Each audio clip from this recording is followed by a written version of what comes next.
What if the biggest breakthrough in your spiritual life wasn't about talking more, but about learning how to listen differently? In this explainer, we're going to dive into a really simple shift that could change, well, pretty much everything. It's all about moving from a monologue to a powerful two-way conversation with God. So listen to this. It's powerful. This isn't just a clever story, right? It's kind of like a mirror.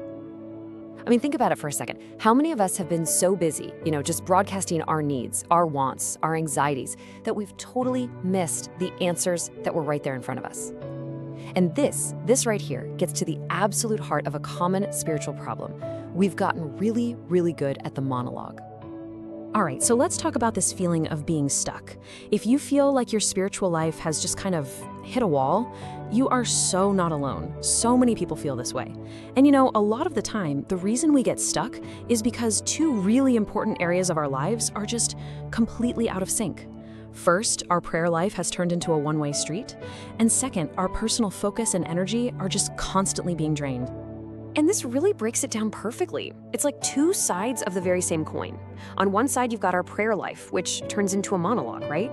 It's like we're just dropping suggestions in a box, or maybe even worse, treating God like a drive-through window.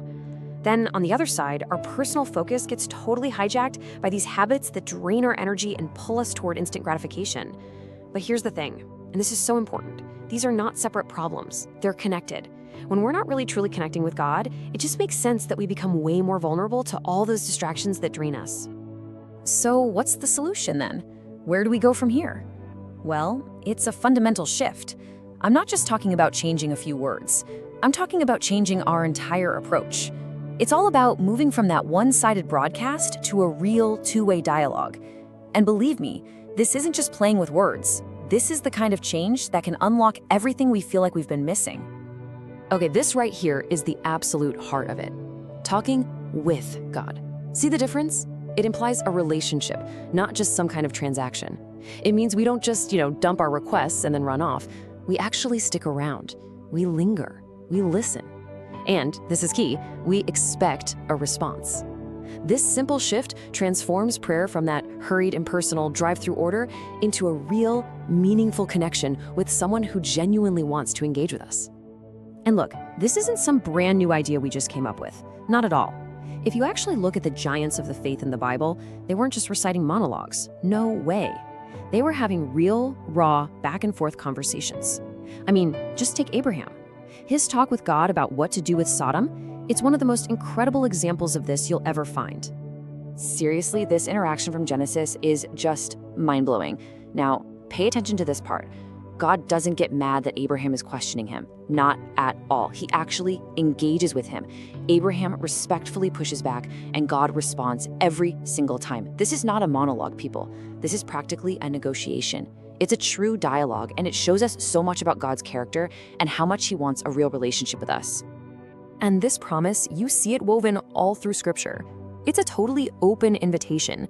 He's not saying, hey, call me and then hang up before I can get a word in. No, he's saying, call to me and I will answer you. The promise of a response is literally built right into the invitation.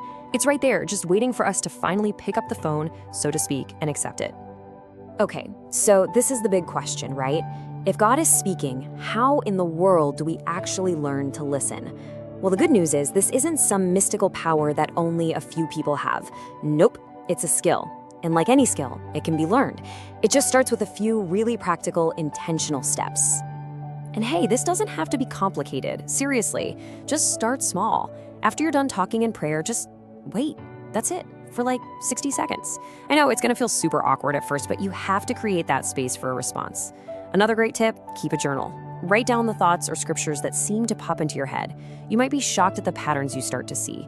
And probably the most important thing of all, change your posture. Go into prayer expecting to hear something back. That simple expectation, it's a total game changer. And this verse from Psalms just nails it. It captures the whole idea. I wait expectantly. See, that's not a passive, I'm bored, tapping my foot kind of waiting. It is an active, hopeful, on the edge of your seat listening. It's the difference between yelling at a closed door and talking to someone you know is standing on the other side, about to open it. Now, learning to listen, that's a huge first step. Absolutely crucial. But honestly, it's only half the battle. Think about it. If our minds and our energy are constantly being drained by habits that just pull us toward instant gratification, we're creating so much internal noise that it's almost impossible to hear that still, small voice. So if we really want to have a dialogue, we also have to reclaim our focus. I mean, we've all been there, right? You try to break some bad habit with just pure willpower, gritting your teeth, only to find yourself right back at square one a week later. It's frustrating.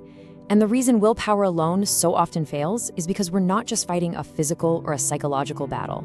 There's a much deeper spiritual dimension to this whole struggle for our attention. This passage from Corinthians really gives us the why behind all this. Why does our self-discipline matter so much on a spiritual level? Well, it's because our bodies, our minds, our focus, all of it was designed to be a temple, a place for God's Spirit to live. And when we let our energy get sidetracked by all these draining habits, we're basically just cluttering up that temple. We're making it a messy, noisy place, and that makes it so much harder to connect with the one who's supposed to be at the very center of it all. So here's a practical 4-part path to freedom. First, you've got to become a detective of your own habits. Figure out your triggers. Is it boredom, stress, loneliness? You have to know. Second, break the silence. Secrecy is like oxygen for a bad habit. Accountability suffocates it. Find someone to talk to. Third, you can't just stop a habit. You have to replace it. Have a plan ready for what you're going to do instead in those vulnerable moments. And finally, and this might be the most important, lean on grace. This is not about being perfect. It's about progress. When you fall, and you will, you just confess it, accept God's forgiveness, and get right back up, stronger than before. Okay, so when you start to bring these two things together, a prayer life that's a real dialogue and a personal life built on discipline, something amazing happens. You stop living this fragmented life. Instead, you start living out a true two-way relationship with God, and it's one that touches every single part of who you are.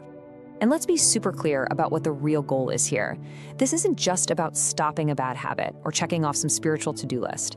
No, this is about freedom. It's about reclaiming the energy, the creativity, and the focus that you were designed to have from the very beginning, so that you can finally step into the purpose you were made for. And the rewards? Oh, they're huge. We're not just talking about feeling a little bit better. We're talking about a totally renewed sense of energy and creativity, a laser-sharp focus on your goals, a much deeper spiritual growth, stronger character, more integrity. We're talking about living a life that is truly aligned with God's purpose for you. It's the difference between a life that feels scattered and drained and one that feels whole, integrated, and full of purpose. And this verse from Revelation, it just leaves us with such a powerful final image. Jesus isn't breaking down the door. He's just knocking, patiently waiting for us to invite him in to share a meal with him. I mean, that's the ultimate picture of fellowship, of real, intimate conversation. He's not looking for a monologue. He's just waiting to talk with us. So when it's all said and done, everything we've talked about really boils down to one simple question. You've done the talking, we've all perfected the monologue. The real question now is, are you ready to listen?